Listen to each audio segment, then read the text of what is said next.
Hi guys, coming again with me Ria here. Jadi hari ini aku akan memberikan penjelasan kepada kalian terkait dengan perbandingan 3 wawancara beasiswa yang pernah aku lalui, yaitu Australia Awards Scholarship, terus beasiswa LPDP, dan Turkiye Bursları. Yo guys, tunggu dulu.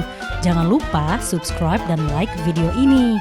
Dan yang paling penting, jangan lupa share videonya ya ke teman-teman kalian. Semoga ini bermanfaat untuk kita semua. A story worth sharing. Nah, jadi aku di video-video sebelumnya itu sudah menjelaskan spesifikasi dari masing-masing beasiswa ini. Tapi di video kali ini aku akan membandingkan mereka berdasarkan poin-poin tertentu.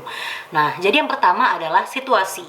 Kalau beasiswa YTB itu wawancaranya aku di Jakarta dan itu di sebuah hotel.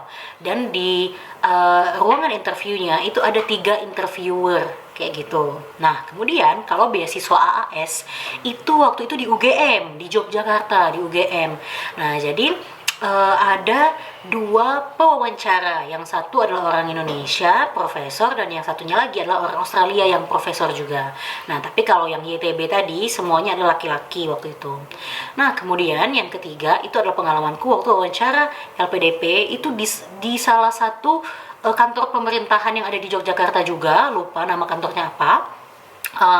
Waktu di ruangan wawancara itu ada banyak banget meja-meja wawancara. Jadi kalau di AAS dan YTB tadi itu di satu ruangan hanya ada 1 meja wawancara. Nah, tapi kalau LPDP karena yang daftar itu bejibun ya, jadi atau mungkin yang dipanggil untuk interview itu bejibun, jadinya ya banyak banget juga meja-meja interview di dalam ruangan itu. Nah, tiap meja itu memiliki 3 orang interviewer yang terdiri dari 1 psikolog, 1 yang berperan sebagai antagonis, satunya nggak tahu deh siapa. Kayak gitu. Kemudian yang kedua adalah dari sisi task. Nah, jadi selama wawancara berlangsung, kalau YTB waktu itu hanya sekitar 25 menit. 25 menit, dan kemudian yang ditanyakan itu benar-benar kayak hal-hal yang perlu dikonfirmasi aja sama mereka kayak gitu. Sama hal-hal yang misalnya kurang jelas di application form kita.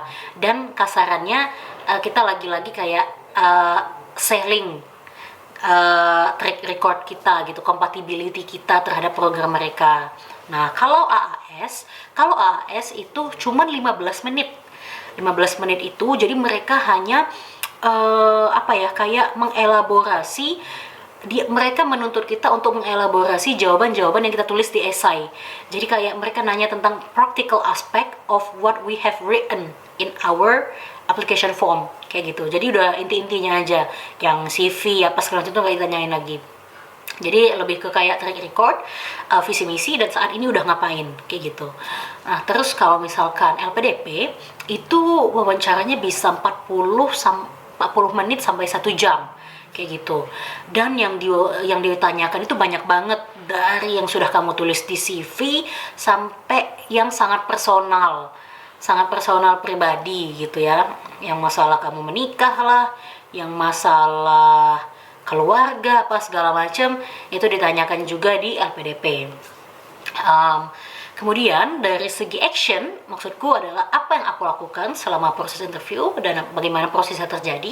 Itu kalau YTB itu sangat fun, enjoyable, sangat relax, chill, terus ada interaksi yang yang menyenangkan lah antara interviewee dan interviewernya. Nah, ini berdasarkan pengalaman aku ya, mungkin tiap orang punya pengalaman beda-beda.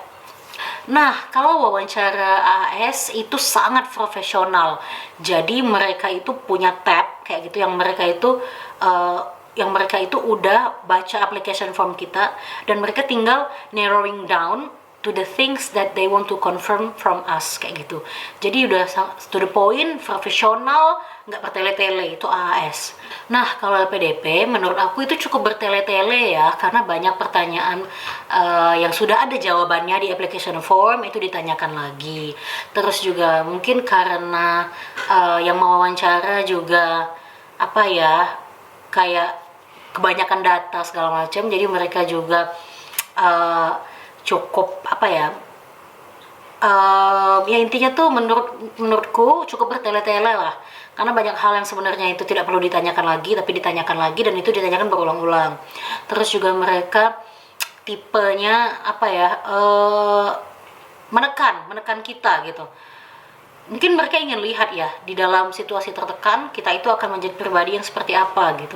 Nah, tapi menurutku itu justru tidak bisa mengeluarkan potensi terbaik interviewee gitu. Tapi ya mungkin mereka punya method lain lah ya. Tapi yang jelas kalau menurutku ketika wawancara LPDP itu mereka itu try to bring down our argument kayak gitu. Jadi kayak kayak di debat gitu.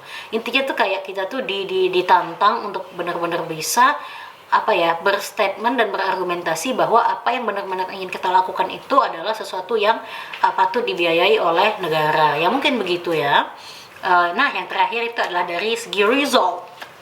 Jadi aku merasa ya setelah wawancara bersama YTB itu aku sangat happy. Jadi aku keluar dari ruangan interview itu ceria banget.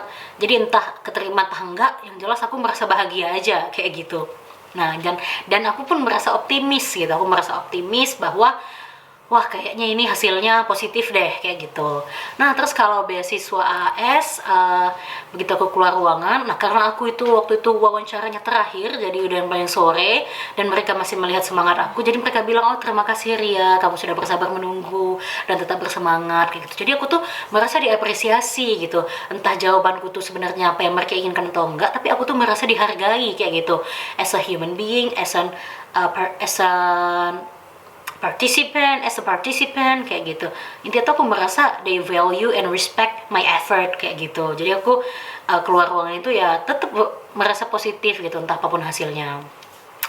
Meskipun deg-degan juga. Tapi kalau LPDP I felt really bad like right after the interview. Jadi aku merasa sangat buruk waktu itu. Jadi begitu aku beranjak dari kursi interviewee, aku langsung menundukkan kepala dan melangkah perlahan keluar karena aku merasa kayak tidak diapresiasi.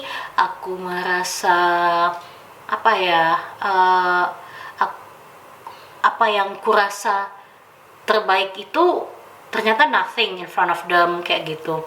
Yang jelas aku tidak merasa positif lah, dan aku pun sejujurnya pesimis waktu itu bahwa aku akan berhasil. Ya memang hasilnya akhirnya begitulah kayak gitu.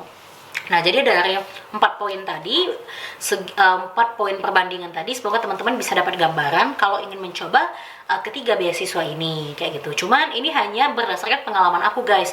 Tiap orang punya pengalaman yang beda-beda. Mungkin teman-teman nanti juga punya pengalaman yang berbeda, tapi setidaknya ini bisa memberikan gambaran kepada teman-teman untuk bersiap-siap gitu, mempersiapkan diri, mental, jiwa dan raga. Nah, kemudian ini adalah tips terakhir dari aku terkait dengan wawancara 3 beasiswa ini. Yang pertama adalah be yourself, clear and relax gitu, be authentic gitu. Nggak usah pretend to be someone else, nggak usah pretend misal kamu anaknya rebel ya, nggak usah sok-sokan menunduk lah, atau kamu anaknya memang pemalu, nggak usah sok-sokan outspoken gitu. Tapi yang penting kamu bisa menyuarakan ide kamu kayak gitu. Maksudku just be genuine, be yourself, be authentic. Because ketika kalian itu entah kalian diterima, misalkan kalian ditolak oleh suatu beasiswa, ya berarti memang diri kalian yang sesungguhnya itu bukan yang mereka cari kayak gitu. Nah, jadi untuk apa kalian pretend to be someone else gitu, padahal nanti ternyata kalian nggak cocok kayak gitu dengan programnya. Nah, jadi saranku adalah be yourself and relax.